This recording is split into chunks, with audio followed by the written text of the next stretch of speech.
Good day. Welcome to Mayor King's TV News. I am Matu Okbemitorishe and here are the headlines. Senate approves creation of 12 new states. PDP Itsekiri leaders in Warri Southwest regroup after Governor Oborevwori's defection. Delta Central APC endorses Oborevwori for 2027 and pledges unwavering support. UN Women reaffirm support for women living with HIV in Nigeria. UK awards Davido's album Timeless Silver certification. FG and UNFPA call for youth-centered policies in digital centers. White House confirms Trump diagnosed with vein condition after questions about his bruises. Corey proposes to Chelsea UCL and EPL opponents a different ballgame next season. Now the news in details. The Nigerian Senate has approved the creation of 12 new states across the Federation, signaling a democratic reconfiguration of Nigerian political and administrative map.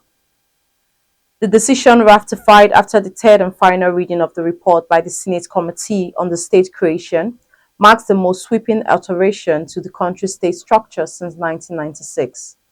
It reflects a deliberate effort by the upper legislative chamber to address long-standing cries for equity, justice, and grassroots governance from various ethnic and regional blocs. The newly approved states and their respective origins are Southwest, Ijebu from Ogun State, Ibadan from Oyo State, Southeast Anem from parts of Anambra and Imo State, from Enugu State, South-South Toribe from parts of Ondo State and Delta State, Obolo from Akwa Ibom State, etc. The Senate hailed the development as a strategic step towards promoting national integration, correcting structural imbalances, and enhancing access to governance and development in the grassroots.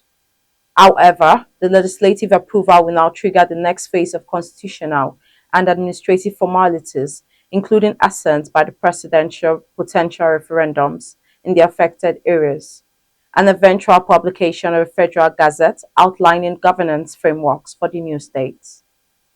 Analysts say this move could open the floodgates for further state creation demands, even as debates continue over the economic viability and political implications of expanding Nigeria's 36-state structure to 48. In the wake of Governor Oborevwori's surprise defection to All Progressive Congress APC, prominent leaders of the People's Democratic Party PDP from the Itsekiri axis of Warri Southwest local government area convened on Wednesday in a closed-door meeting aimed at reaffirming party unity and charting a forward course.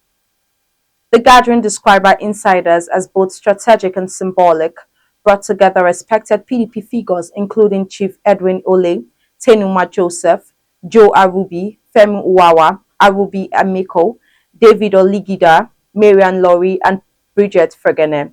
Amongst others, also in attendance was the immediate past chairman of Warri South local government area, Dr. Michael Tidi, who participated in an observer capacity.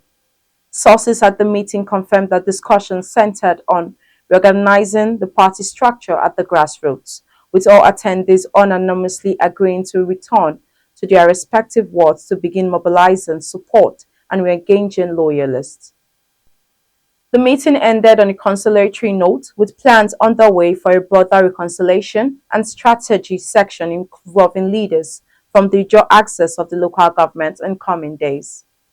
The PDP in Delta State, particularly in strongholds like Warri Southwest, appears poised to reclaim lost ground and reaffirm its relevance ahead of future political battles.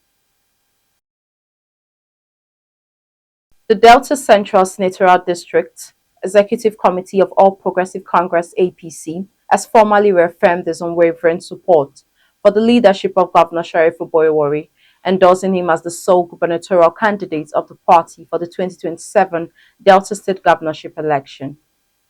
The endorsement followed a strategic meeting held on Wednesday, July 16, 2025 in Sapele, Delta State, chaired by State Vice Chairman, Delta Central and District Chairman, Chief Paulinus Akbeki. The meeting was attended by members of the APC State Executive Committee and local government chairmen from across the Senatorial district.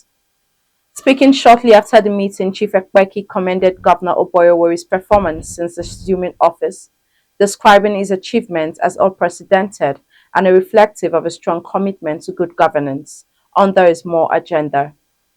He added that the governor's more agenda, meaningful development opportunities for all, realistic reforms, enhanced peace and security has restored public trust and brought renewed hope to the people of Delta State. The committee urged all party faithful, stakeholders, and community leaders across Delta State and beyond to align behind the governor's leadership to ensure continued unity, stability, and accelerated development across the state. The United Nations Entity for Gender Equality and Empowerment for Women, UN Women, has reiterated its unwavering commitment to supporting the Association of Women Living with HIV in Nigeria in their quest for improved healthcare, social protection, and inclusion in governance processes. This affirmation was made by Mrs. Patience Ekeabo, Acting Deputy Country Representative of United Nations Women Nigeria, during a two-day advocacy training program for members held on Thursday in Asaba. Ekeaba emphasized the need for increased domestic financing from government institutions, the private sector, philanthropic foundations, and civil society to support women living with HIV, noting the stigma, discrimination, and limited access to essential services continue to hinder their well-being. Also, the Delta State Commissioner for Women Affairs and Social Development, Princess Parta Judwa, represented by Dr. Faith Akborowo, applauded the initiative, stressing that advocacy is a necessity in bridging the gap between policy and practice.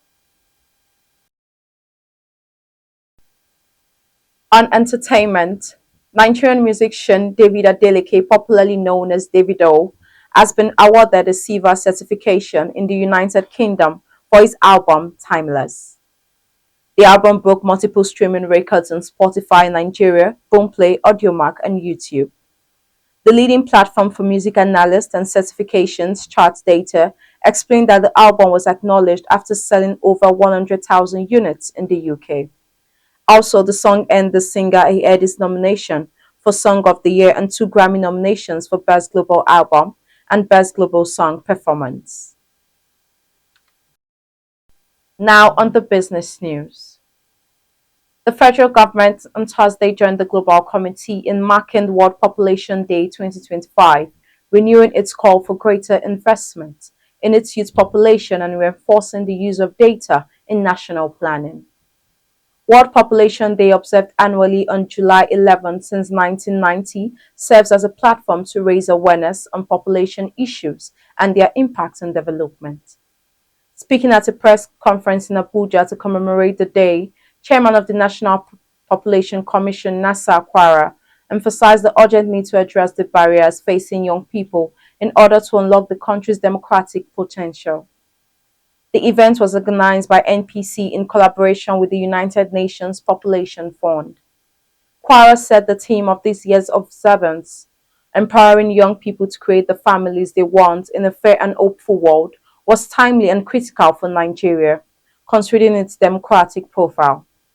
However, I warned that without urgent action, the country risks turning its democratic dividends into democratic burden. In his statement, World Population Day 2025 is therefore a call to action for governments, civil society, development partners, and the private sector to recommit to creating a just and supportive environment in which young people are empowered with knowledge, supported by opportunity, and protected by rights. Highlighting the Commission's ongoing initiative, the chairman spoke on the revitalization of the civil registration and vital statistics system, describing it as the backbone of inclusive development. Now on the foreign news.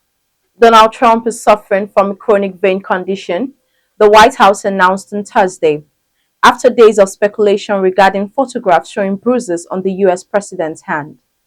According to White House Press Secretary Caroline Leavitt, after recently experiencing swelling in his legs, Trump underwent a comprehensive exam including vascular testing. Levitt stated that Trump's bruised hand was consistent with tissue damage from frequent handshaking while taking aspirin, which she said is part of a standard cardiovascular prevention regime. Trump, at 79, has regularly touted his good health and once described himself as the healthiest president that ever lived. Recounting a bruise on the president's hand that had previously been photographed during a meeting with French President Emmanuel Macron in February. His swollen legs and bruising promoted online speculation and rumors that the president may have been experiencing an illness that hadn't been made public. Additionally, noting that Trump was 78 years and 7 months old when he was sworn in as the second term in January, making him the oldest president to ever be inaugurated as a U.S. leader. On the sports news, Chelsea defender Levi Colwill has warned the Blues opponent for the next season's Premier League that it will be totally a different ballgame. He said the Blues were ready to win the Premier League and Champions League trophies come next season. He gave the warning after helping the Blues beat Paris Saint-Germain in the final of the 2025 FIFA Club World Cup final on Sunday. The English defender featured 5 times for the Blues in competition, contributing to Enzo Maresca's side winning for the first edition of the revamped edition of the competition.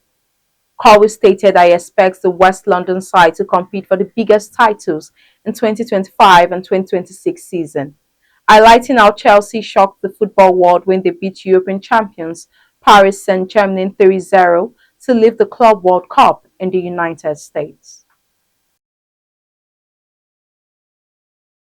Now a recap on our headlines. Senate approves creation of 12 new states.